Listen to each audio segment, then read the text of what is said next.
Hello. Our story begins with indecision. Anakin's wrists twitched, but did not flash forward. Palpatine had already said his infamous words. Dooku reacted by forcing his eyes shut, but the sabers did not come. Silence did not follow. Only the buzzing of the two sabers overlapping one another filled the air. Sidious looked on in disappointment, and Tyrannus turned his head over to look at his master. He could not believe Palpatine had done this to him. Despite Dooku's very clear disbelief, he had another reaction, one for Skywalker. Someone so frequently controlled by his impulses, rather than thinking things through, had reacted with a twitch and nothing more. No one said anything. The blades continued to hum until Anakin deignited both of them, leaving only the ambience of the outside space battle to fill the void of noise. Anakin's fingers shook gently around the weapon, putting it back on his belt before presenting Dooku's before himself. His eyes turned towards Palpatine and he shook his head. He could not. This was not his responsibility. This was not courage, nor was it mercy. Anakin was not an executioner. He couldn't kill Dooku not due to the Jedi Code forbidding it, but because he valued himself more than such a vile role. Palpatine should have seen him in a higher light than that, and Skywalker spat out those words, telling his mentor figure that he was not an executioner. The Chancellor leaned backwards, his face contorted in a vicious scowl, slowly slipping back into a monotone resting face. He nodded his head, pursing his lips and apologizing to Anakin. The damage had been done though. Palpatine had crossed that line. Skywalker wasn't exactly thinking about how that had been done, because it was just a reaction at this point. But that action, that order from his friend, seemed like he was taking advantage of him. It was clear that his mentor wanted him to progress his political career. Even if Anakin didn't pay attention to or follow Palpatine's moves inside the Senate, it felt like this wasn't just an order, it was a certification. Anakin walked over to Dooku and pulled him up from underneath his shoulder. He continued thinking that Palpatine would use this as a moment to tell the Republic that he personally called for Dooku's death. Maybe Anakin was overthinking this, maybe this was an over-exaggeration, but his friend had never tried to push him to such lengths. It felt wrong. Dooku turned to him and they looked at one another for a short moment. Dooku told Anakin 7 words. Use Chancellor Frequency, Order 65 and 66. Skywalker pulled back for a moment, before using the Force to unlock Palpatine's restraints. Tyrannus' saber sat in his opponent's hand until it found itself home on Anakin's belt. Sidious eyed his student with disgust, but the look was shared in response. Palpatine did not hear the whisper of what Dooku said, but he worried about the implications of it. The two Sith waited for Anakin to lug Obi-Wan up over his shoulder. Anakin wasn't especially worried for Palpatine because the loser of their contest was unarmed, literally. Once everyone was situated, they started walking out of the chamber, when the ship started to tilt, leaving all 4 individuals to flop to the other side of the elevator room. They never could walk through the elevator shaft, due to Dooku not being able to pull himself up without hands. Palpatine was apparently too weak to help him, and Anakin was carrying Obi-Wan. So they were tossed to the other side of the elevator room when the invisible hand descended towards the atmosphere. Due to the chaos surrounding the quick change, the starship started to buckle. The ship's shields were depleted and the hull was splitting apart. Once the flagship leveled out, Obi-Wan woke up. Everyone took a little bit of a bump by falling from across the entire room into the wall. Dooku was annoyed because Obi-Wan's backside landed on his face. Palpatine was pissed because he face-planted into Dooku's boots, and Anakin landed on all 3 of them. Once they got themselves back to their feet, the invisible hand came under fire from an assortment of different destroyers. Due to the Republic assuming that General Grievous's flagship had been raided by the Jedi heroes that effectively saved the Chancellor, they attacked to win the battle now. Without breaking formation, a Venator bared down on the rear engines of the ship. The Nemodians inside the vessel tried to gather themselves for a counterattack, but they couldn't defend themselves at their rear. In the back, Anakin took command, directing Dooku forward as Obi-Wan helped the Chancellor. Tyrannus knew that they would die if they didn't get out of this vessel, so he gave them directions for a stairwell towards a separate hangar bay. Sidious continued to scowl at him until they made their way downstairs. The two Jedi, upon their arrival, wiped out the few battle droids protecting the shuttle. Anakin pushed Dooku into the bay as Palpatine sat down across from him. Obi-Wan, the last one in, monitored the duo as Skywalker pulled the throttle backwards and pulled out of the hangar bay. Just as they left, General Grievous's escape pods jettisoned from the flagship towards a nearby Lucrehulk. Anakin didn't think anything of the escape pods as he watched the invisible hand split into half, with part of it falling towards the surface of Coruscant. Without anything else blocking their path, Anakin had no problem getting into the capital city and landing at the executive building, where Dooku would be apprehended, and Anakin given a chance to speak to Obi-Wan about what Tyrannus said to him. While the information about Order 66 and 65 made it to a member of the High Council, it didn't make it to the Council itself. Obi-Wan had to wait for Master Windu to return from the Executive Plaza, and for Anakin's day with the Senators to come to a conclusion. In the meantime, the Senate had to make a vote to give more executive control over the Republic to the Supreme Chancellor. Dooku had a much shorter trip. He'd be taken over to the Republic military prison complex. Too many people wanted Dooku dead, and the most elite members of the Coruscant Guard, including 4 Temple Guards, were placed outside the cell to make sure the leader of the Confederacy never escaped or died before his prison sentence. Chancellor Palpatine wanted him dead, fearing what he might say to the Jedi. However, he did get his chance to speak with Anakin. In an effort to keep his motivations quiet, Palpatine simply told Anakin to be wary of Dooku's words. He had quite the reputation for manipulation. After all, he managed to go from Jedi to government leader. Skywalker told the Chancellor and his mentor that he didn't trust a thing that Dooku said. Not that there was anything important to note either. Palpatine nodded, walking beside his friend and patting his back. He did ask to know what the Sith said to him. Anakin paused, squinting at Palpatine and telling him that he was thanked. Dooku wanted to extend his graciousness for having spared his life, despite everything he had done to him. Palpatine similarly paused and then nodded his head too. It didn't sound like Dooku, but looking death in the eye can change a man. Certainly didn't change Palpatine's master's fate, haha. Their conversation continued with an appointment of the High Council, and Anakin's overwhelming joy, a result that would need to be finalized the following day. Before Anakin could meet what he expected to be his peers, he spent the night with Padme. Their night was full of quick quips like "love has blinded you," but it also had an off-topic conversation. Anakin had some questions regarding his feelings on what his trust for Palpatine should be. This was less of him talking about being told to execute Dooku, and more of just wondering if he was being taken advantage of.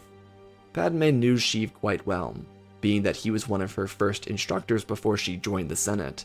She told her husband that while she couldn't speak for him, she would be quite surprised if Palpatine was trying to take advantage of him. However, she had to be clear that sometimes people change, and if his intuition was warning him, then perhaps he should keep an eye open. Padme wanted Anakin to be happy, and despite having her own disagreements with Palpatine politically, she didn't want to influence her husband's answer. The two of them then came to the conclusion that he would just stay back a little bit. Not that he wanted to spoil the relationship between himself and the Chancellor, but just give himself some space. It clearly got under his skin, and whatever Padme didn't know was bothering Anakin enough for him to bring it up. That, though, was a very positive step in their relationship. Communication was helping, and Anakin went to bed that night, no longer worrying about his friendship. He and Palpatine could spend a few days apart, no biggie. Anakin really just needed some time to think about the whole executioner thing that put him off inside the invisible hand. Even though happy thoughts filled his head before he went to bed, terrors filled his mind the following day. The nightmares came and he couldn't do anything to stop them.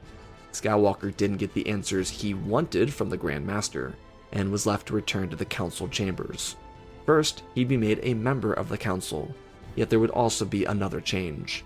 Skywalker believed he'd become a Jedi Master upon his ascension to the Council, and the truth is, Dooku had given over some other details regarding Anakin's stoicism. The situation was very muddled.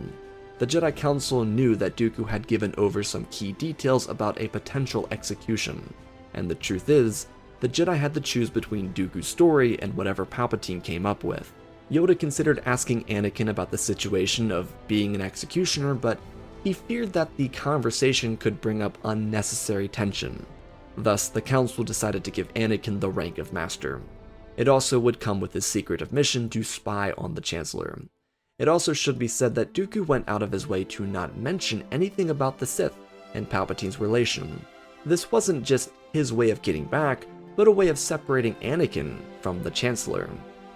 The session went with Anakin's promotion, the discussion about the Outer Rim sieges, Yoda's assignment to Kashyyyk, and then Anakin's first vote as a counselor and a master. The Jedi had to make a decision regarding the orders given to them by Count Dooku. According to Skywalker's report, the Jedi were to use their Chancellor's frequency to give out Orders 65 and 66. The vote went for a yes or a no. Anakin didn't want to side against Palpatine or even the Senate, but before he decided to vote no, he switched to a yes. His conclusion, especially with the relief and comfortability of the rank of Master, was that if Palpatine was innocent, then why not try it? Plus, it really could be just a nothing burger anyways. It could just be a way for Dooku to sway his influence after his capture.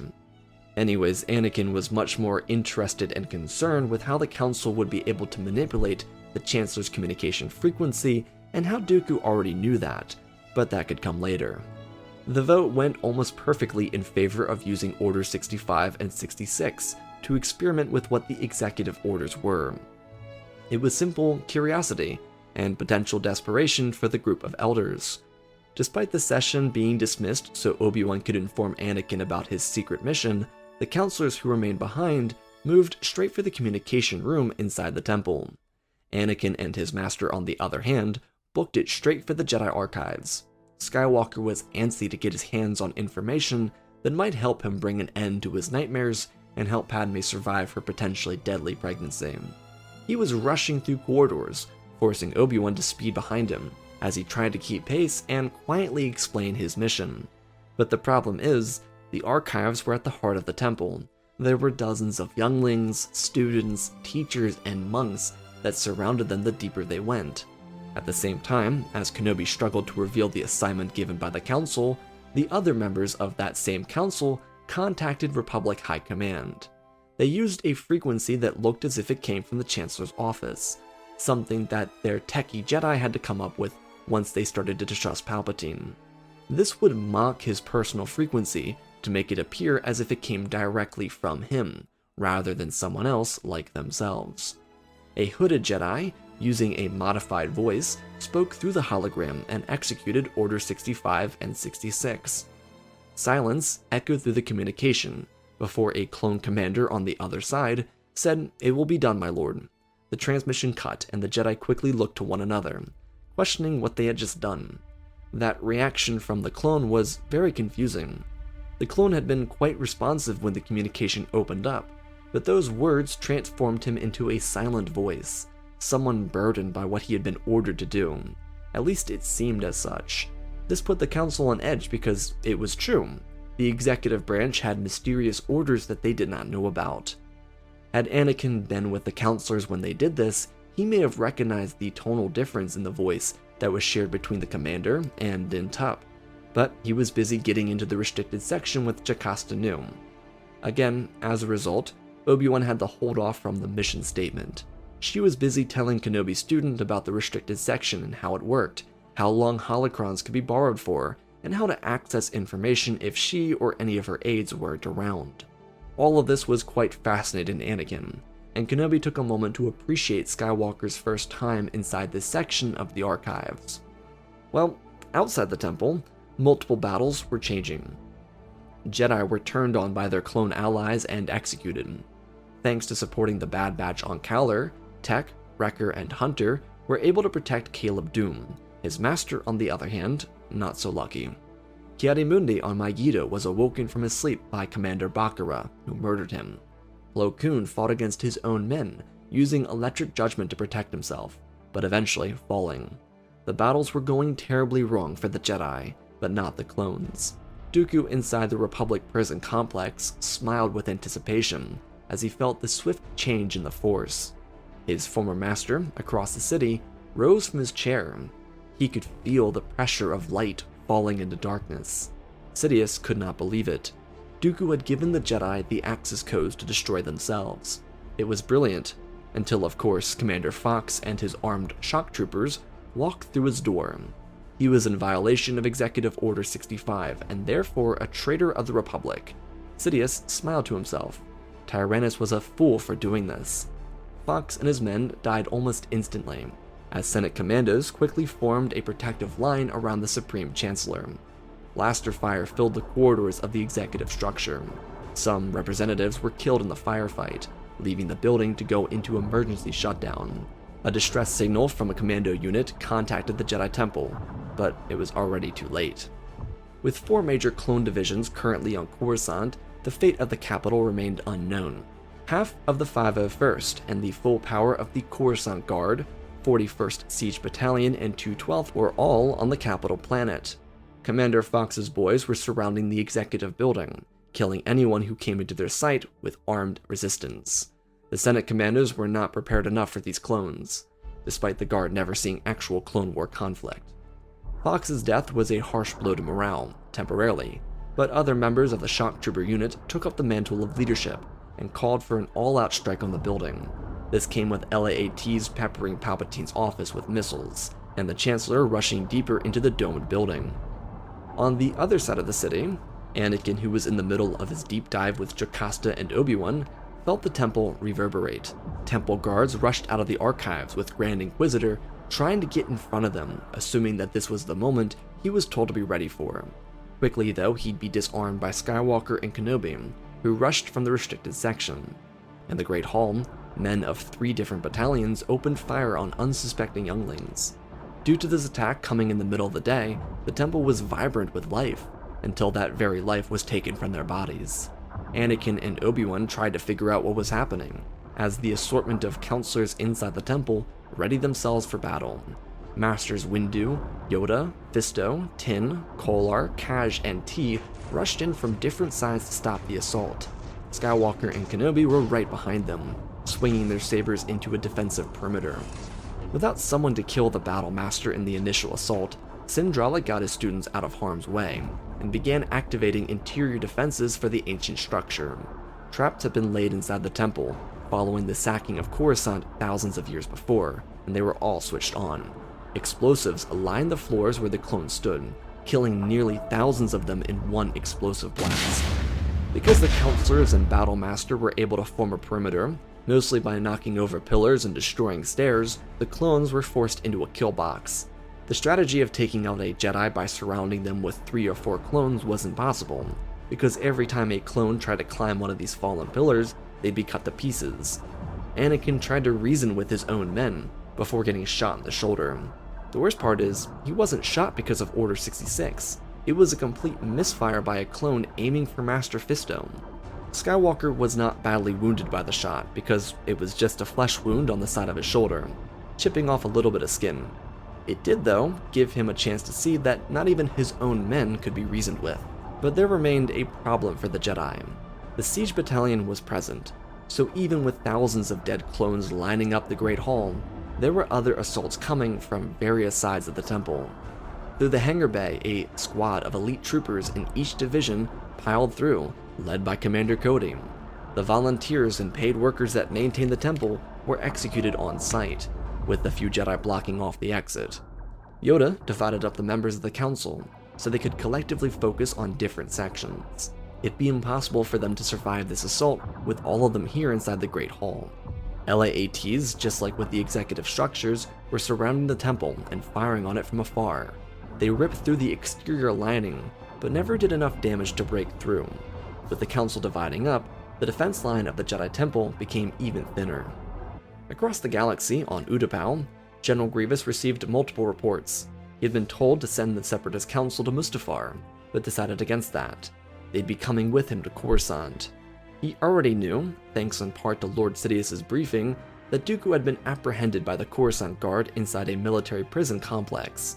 Grievous had just gotten intel from Separatist scouts that the Executive Building and Jedi Temple were under attack from clone troopers, and he contacted Sidious again. The Sith Lord did not respond, and the general of the droid armies and the Confederacy had to make a judgment call. The CIS was losing this war, and had already lost massively at Coruscant, but these reports from around the galaxy were damning. The Jedi were being betrayed by their own men. Even though the Confederacy lost over Coruscant, this was their golden opportunity to make up for such a loss. Grievous prepped his warships, his broken fleet, and the CIS Council for the greatest military risk he ever had to make in his career. Inside the Executive Building, Palpatine ran down corridors before members of the Coruscant Guard blasted a hallway open in front of him. He looked to the Senate Commandos, a unit of 15 that got cut to pieces around him. They fought with all of their training, but it wasn't enough. Sidious, without anyone watching him, fired electricity from his hands, eviscerating all of the clones that surrounded him, though one of them survived, calling into his brothers and informing them that the Chancellor was armed with Jedi powers. At the prison complex where Dooku was held captive, the 4 temple guards were slaughtered after holding off dozens of shock troopers. This fate was met by dozens more Jedi inside their temple. The counselors spread out, but 3 full divisions of clones were still too much. Masters Windu and Fisto held off the hangar bay, eventually killing Commander Cody in a tense standoff, before being pushed from their position. After several minutes of blasting the side of the temple, the structure started to peel apart, giving the gunships a chance to splash fire into the hallways, engulfing Jedi in a painful scorching abyss. Master Yoda continued to manipulate the Force to drop thousands of pounds of debris onto the attacking clone forces. The defense was incredible, it just never could last. It was an impossible stronghold to defend. Thanks to so many clones attacking, the Jedi weren't able to ferry their young through any secret access ports. The 212th, 501st, and 41st surrounded the entire structure, so when these younglings started breaking out, they were slaughtered, giving the clones another access point into the rear end of the Jedi Temple, resulting in the deaths of Coleman Kaj, Terra Sanube, and Jocasta Nu. The clones were vicious killers. Commander Appo had a standoff with General Skywalker before losing his life to a force choke, which ended up saving a few younglings, including Reva. Though it did become abundantly clear that the unarmed younglings were easy pickings, and the Jedi that went out of their way to protect them ended up causing even more deaths. It was terrible for the Jedi and for the clones. With the full Temple Guard unit activated, a victory for either side would result in immense loss of life. 2 of the 3 attacking commanders were already dead, leaving way for the Jedi to try and make another attempt at escaping, but that failed as well. Hours of siege left the temple looking deformed and forcing smoke to billow out of the structure. Across the city, Padme worried about her husband. She, from her Senate office, also watched the Executive Building burn up in a blaze of fire. Palpatine inside, still alive, slipped between corridors, ducking and avoiding clones. He ripped through them with saber and force. He was impossible to bring down, but gunships, missiles, and beam cannons eventually forced him off of one of his legs. Amputated by the clones, his death would come excruciatingly. He'd fight to the bitter end, killing every clone in his path, pulling gunships into the executive structure, accessing his fullest potential, and fighting with everything, but it was never enough. The Coruscant Guard had to call in reinforcements from clones across the city, which is what inevitably brought Palpatine to his death. Though that really was the beginning of the problems for the Republic. With dusk falling on the capital city, and the temple slowly becoming a lost cause, everything got worse, with hundreds of Jedi lying dead across the halls, another half of the Temple Guard unit killed, half the Council murdered in their own home. The Separatists arrived. The clones were so focused on their attacks that the Republic fleet above, which had been dispersed for the finalization of the Outer Rim sieges, was blindsided. Venator, still undergoing repairs and maintenance, were clobbered by heavy cannons of functional cruisers and frigates. General Grievous, using a modified recusant destroyer, led his military into what he believed to be their great triumph. The Jedi, with more than half of their fighting force dead inside the halls of the temple, retreated from their home. The attack of the Separatist fleet provided them enough room to regather and force their way out into the city streets. Of course, during their escape, they would see the terror of their labor. So many of the younglings saved by Anakin or Windu or Yoda were dead in the exit. The surviving counselors went with Grand Master, Master of the Order, Kolar, Kenobi, and Skywalker. Everyone else had mostly been killed, with a total of well over 400 Jedi escaping the temple grounds. Thanks to the Confederacy, their order could survive. The few skirmishes they faced on the outside of the temple dropped their numbers by dozens. The Jedi were exhausted, and the clones, similar to the droid army, continued to bring more forces, which broke the Jedi down eventually. Luckily, they still had something. Anakin got himself a moment to inform Padme, privately, that he had survived, but they were on the run. She told him that she was okay and incentivized him to worry about the Jedi and their survival, because she'd be fine and he needn't worry about anything else but himself. This was a direct response to his nightmares from the previous night, intended to ease his mind. Over Coruscant, two fleets continued to bash away at one another, but instead of Republic reinforcements coming to save the day with blinding counterattacks, the Separatists, with a completely different strategy under Grievous, blitzed the Republic defense line. It was Dooku's orders that led to the direct failure of the previous attack, because Sidious requested it.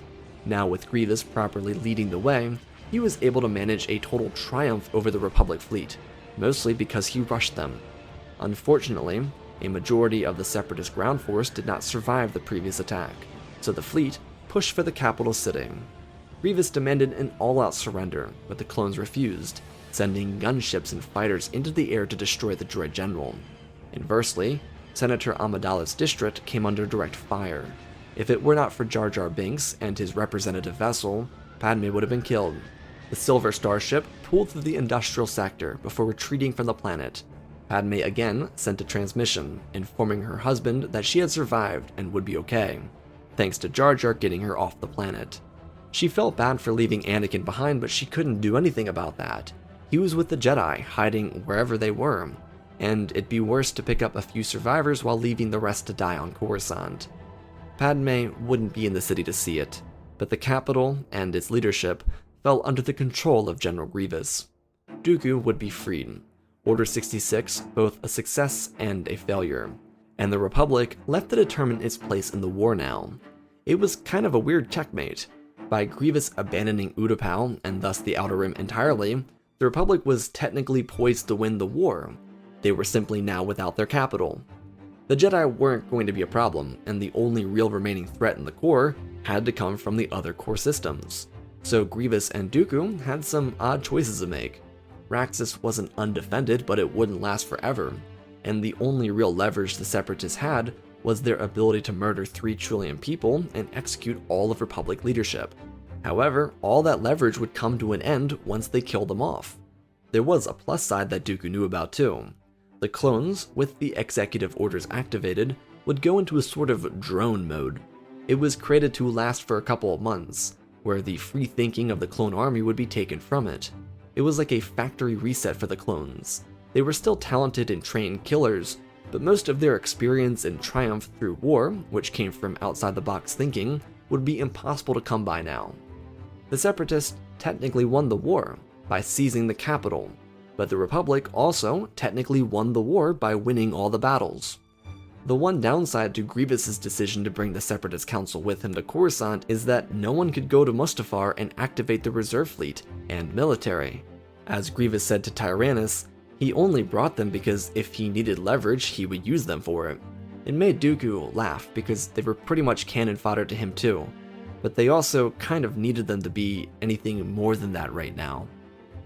After all the chaos came the silence. It was the tragedy of war, and the irony of its result. The Confederacy technically held all the cards, but the problem is, the clones were not bound to the senators that Dooku and Grievous threatened. The clones were fighting for the Republic, and because Palpatine was no longer in the picture thanks to Order 65, it was the concept of the government. War continued in the Outer Rim with the sieges, and Grievous murdered senators that aligned with Palpatine's caucus. The hope with this strategy was for a Republic that'd be less temperamental once brought to the discussion stage with the CIS, but after just a week of threats and a few senators executed from Palpatine's side, a hope for that came to an end when the Republic attacked Raxus with brand new Star Destroyers from the Kuat drive yards. It would be an intense firefight in space, but result with each enemy military apprehending their opponent's government. The threats on both governments would be the same for both sides, with skirmishes and battles being waged throughout the rims. Neither side had any true leverage, and Dooku tried getting commando droids through the established Republic blockade over Coruscant to Mustafar, and it never worked. The clones eventually discovered the reserve military, leading to its imminent destruction.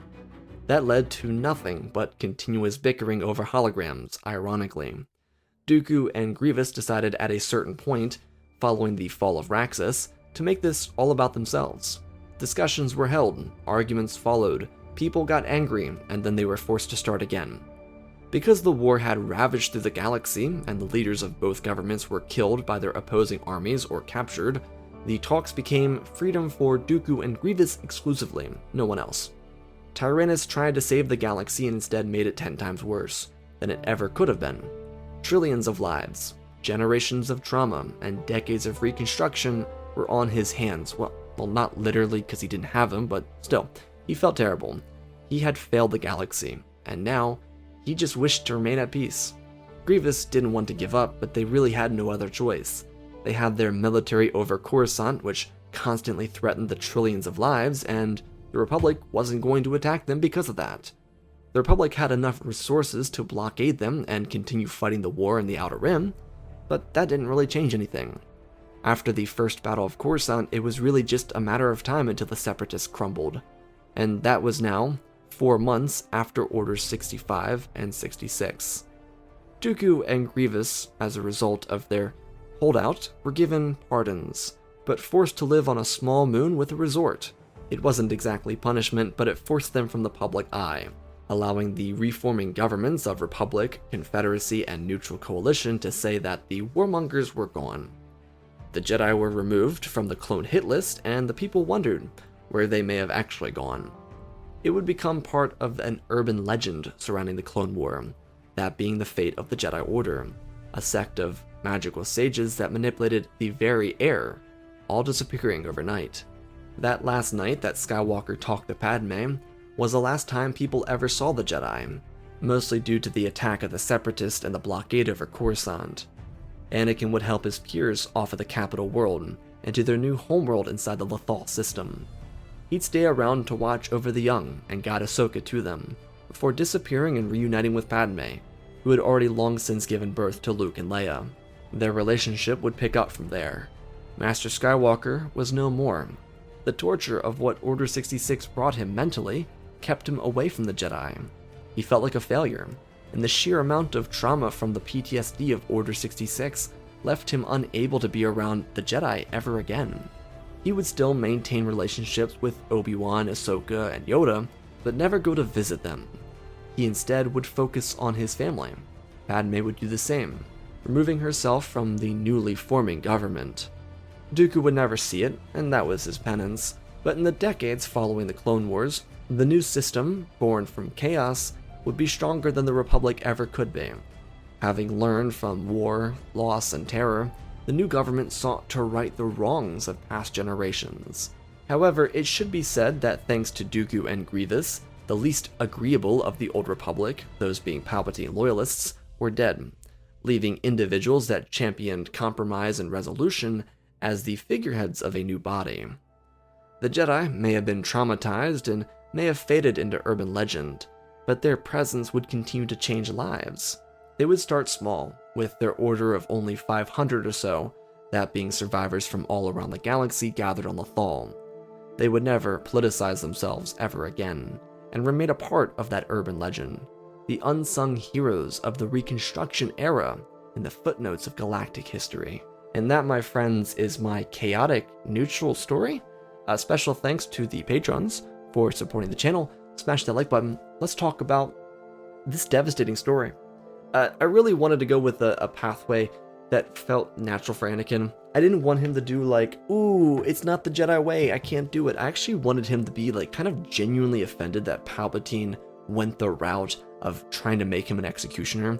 Being an executioner is like a really dirty role, and I think Anakin would be quite offended in the scenario. Obviously, that he doesn't do it in canon, but in the scenario, quite offended that Palpatine's like, oh, you're the executioner now. I don't think Anakin thinks that lowly of himself, And I really wanted him to personify, like, don't treat me like that, I am not your executioner. I also like the idea of Dooku being the reason all of this falls apart. There's so many ways that these Revenge of the Sith what ifs can go, and there's hundreds of them all over the place. I've done hundreds of them. And I thought the idea of Dooku taking this moment to not tell the Jedi about Palpatine being Sidious, because that seems kind of cliche at this point, to actually instead kind of set up the future that he wants. And he wants a future that he's promised by Sidious, but Sidious clearly doesn't want to share that promise, and he goes the route of trying to make Palpatine and the Jedi all die at once by telling Anakin, you know, you guys should use executive orders 65 and 66 and it'll all go right. Now, would the Jedi trust him? That's kind of iffy, but the Jedi Council seems really desperate in Revenge of the Sith, so I wouldn't necessarily put it past them to be like, it could be funny, you know? And that's why they kind of go for it. They go for it because they're so desperate for a result, and it turns into the worst thing ever. You know, Order 66 with the Counselors is a strong defense against the 501st, but against 3 other battalions that haven't left Coruscant, the 212th, the 41st, and the 501st, I don't really see them winning that. Even if half the Council's present, I don't really think they win that. And the story is meant to be a tragedy. It is, in essence, a mirror to Revenge of the Sith, and the tragedy that is, without Anakin falling completely to the dark side. He still gets a semi-happy ending, but it comes with the real trauma of war and failure, and feeling like that is his personal burden, because he literally gave them those orders, the orders that resulted in the destruction of the Jedi. And I think that's quite tragic, but also in a way beautiful, because it doesn't result in him becoming Vader, and it doesn't result in him destroying trillions of lives as the Emperor's lapdog. So I hope you all enjoyed the story. Kind of tragic, a lot of neutral kind of direction in this, but it's also, you know, different from just a pure happy ending or a pure dark ending. So I hope you all enjoyed. I love you all, spread the love, and always, my friends, may the Force be with you.